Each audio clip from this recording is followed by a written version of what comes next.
you're rocking a Casio watch and you look like everyone's gonna know who he is if I say it, but he looks like someone from Neighbours. It's an old TV show. Australian one. Yeah. I think it's still going, isn't it? Yeah, I was on today actually. I was skipping. But so this geezer is just slamming deals out, and then we're like, oh, we'd love to meet someone. We had this. We'd love to meet someone who's actually flash with their cash and is slamming deals out. And they were like, well, why do we need the proof? Oh no, yeah, but like someone beyond us, right? And we're like, well, we don't really need the proof. We just need to just follow our method and process, and just shoot. So this week we just did a £7.5 million recruitment company in Teddington. I don't know jack shit about recruitment. Nothing, actually. Tej could probably teach you a bit. Actually, Tej, that's why we've got you here. Yeah. That's actually the real reason for that. I can't wait to talk about that. Oh. So But it's interesting you said about the clothing, because I've found there's a few like stereotypes of rich people. My favourite is the old kind of Indian uncle-looking guy, bit of a belly, and he has a dal, which is lentil stain on the thing. He is the richest man in a 5 mile radius. I guarantee you. So I've started staining my clothes with dal to try and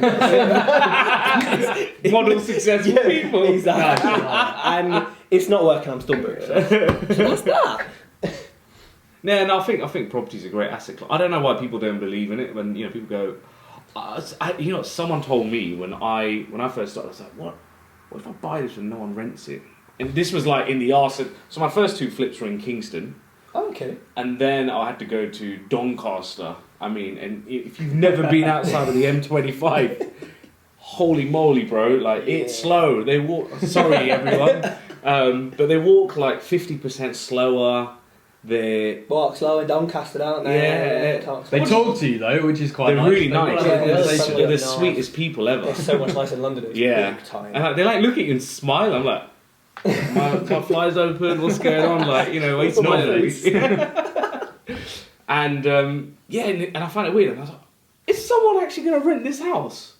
And someone in the network, and I was like, I'm just sort of scared that what if no one rents it? They're like, were there people there? And I was like, yeah. And they're like, well, they'll live in your house. Like, stop overthinking it, Rav. Like, just buy anything. That's such an easy fear to have, because I had that first. I've never rented. Like, I live at home. I'm Indian. We live at home till we die if we want to. Like, it's all good. I'm not gonna, but we can.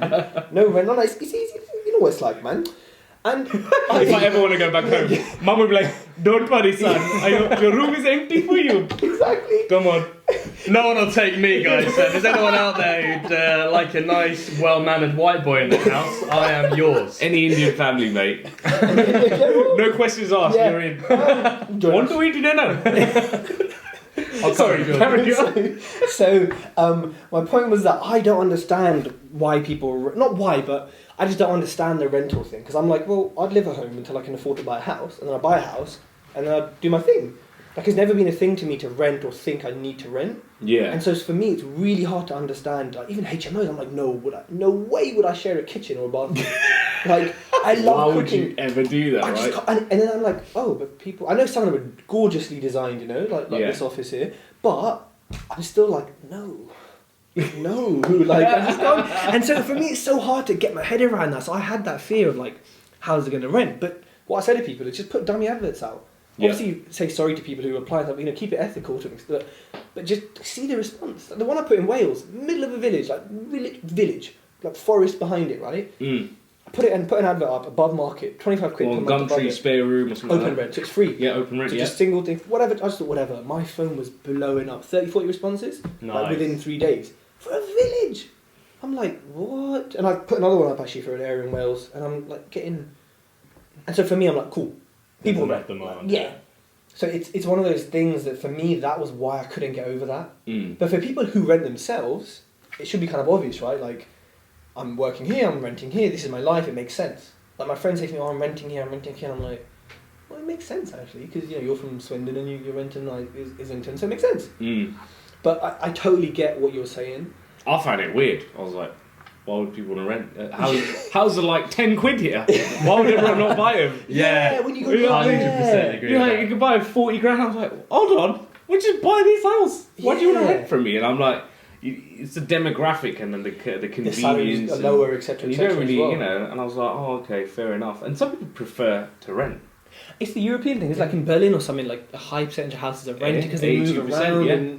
And they got more tenancy protection laws, so it's safer to be a More tenant. than us. Bloody hell, due we've got a to, lot. Way more than us over there, yeah. Yeah, it's still Wow. so we've been all around the world analysing property markets and teaching as well. So okay. I don't know why we ever trusted to do New it. Zealand, Singapore, Australia, South Africa, Europe. And how long have you both been Switzerland. in business? So I've been doing this since 2009 January, so he started when he was 10 years. When he was 5 years old. He's 5 years old. I'm so proud of him. Man, you've aged well. 15. I mean, wow, yeah. I appreciate it. 15-year-old. I mean, I'm in the presence of greatness. I mean, he's about, what, 45, 50, 55? Pushing. I would have said getting near, like, he could withdraw his pension age, but fair enough. Nice! Perfect. Just keep gunning him down. Wow, we're done. We're done. Needs to get the exfoliation on the So, yeah, moisturiser. I started the last recession. He started. I think Wow. Wow. Come I'll on. take the heat. Sorry. When did you start, Rav? 2012. He actually pressured me into this. Have you not heard? Have you heard this story? I've watched some of your videos. I don't think I have. So I started in 2009. Zero knowledge in property. Parents got divorced. Mum got once they parted ways. This was just after the recession. Once they parted ways and sold the house and literally liquidated everything, both parents got left with a little bit of money. My mum, not a huge amount to live on, bearing in mind that she didn't have a job. Dad was like the main breadwinner, and as a result of that, I was at university. Ended up getting a job, kind of supporting my mum through that phase, and she ended up buying me a book. Rich Dad Poor Dad. Classic, yeah. Classic Rich Dad Poor Dad book. Probably the only book I've ever read. It's probably the only book I have Front never to read. And I refuse to. What? I refuse to. Is it? No way. Because I've learned all the lessons in all the other books that have followed. Like I read the seven Secrets of the Millionaire Mind. T.R. yeah. And I was like, I've heard it from podcasts, from books before. I came to it too late. If I read it a year ago, blow my mind. Yeah. Same with Rich Dad Poor Dad. Does make It's- sense. There's quite a few yeah. books that reiterate the same point these days, whereas back then there wasn't. that Yeah, many. but what's the Gotta one have cash lesson? flow. What's the one lesson you took from Rich Dad Poor Dad? I've got The mine. biggest one, either cash flow is king, Okay, or just assets, stack assets, or cash flowing assets. simple as that. I think from Rich Dad, the bit that opened up my mind when he was just like, I don't do an investment unless it's more than 15%. I was like, what the fuck, man? Like, I went online and looked at Santander savings account. I was like, where is he getting this? Nice. And that's what sparked off the seed as in like, is this guy on crack? Like, how do you get 15% on your money? Okay. And then now we do like 40 to 60% on our money as a sort of target. And, well, but that's what's sparked it off for me. So both those things, for me, I've known from podcasts, other books. But give Yeah. it 2 years ago, I would have been like, whoa! Yeah. I had no clue. That's why I just refused to read it, because everyone's read it. I'm just making a point of it. Yeah, but you don't. Well, actually, you know what? One that I still would recommend, and I should reread, is the third Rich Dad one. It's called Rich Dad's Guide to Investing. It's like that thick. Oh, I've And he seen talks that. about like accounting, cash flow, that how to sounds quite communicate with practical. your sort of thing, the different ways of making. So he talks a little bit about real estate, Okay. basic stuff on refinances. Bearing in mind, I did it while I was new, but that's my favourite. Second one, sorry Robert, it was alright. Sorry, Robert. So back to your story, James. Go on, James. Mum bought me the book. Like that for me was the light bulb moment, the return on investment, the cash flowing assets, and then ended up going to a training course. Same sort of thing. Which training course? Drop a name. Oh, it doesn't matter. We'll edit it out anyway. I'm not responsible for these. And they were really good. So anyway, I went to this training course, high grant at the time, now legacy education. Oh, I've heard of training. Yeah. And blew me away. Decided that we wanted to do property full time, and went, you know what? Actually, we'll spend more money. We'll get mentored. We'll get trained. We'll get X, Y, Z. So did that. Grew the portfolio over about a 4 or 5 year period, and just kept refinancing, rolling on, angel money. Your stock's just gone up by crazy. All down in Portsmouth. So Oh, nice. yeah, well, it's interesting, right? So when I started, and when me and my mum spent a fairly significant sum of money at the time on training, everyone said we were mental. The reason was, it was 2009. The market was literally free falling.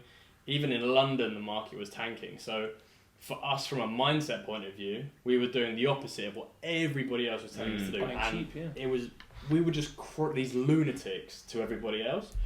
But we were buying properties in Portsmouth that were previously valued at about 170, 180.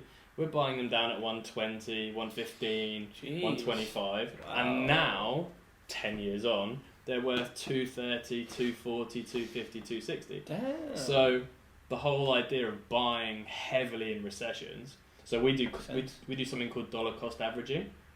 Which is like you were making it like £1,000 a month on each house as well. Yeah, it depends. 500 to 1,200 cash flowing as well, so it's pretty good. Student HMOs.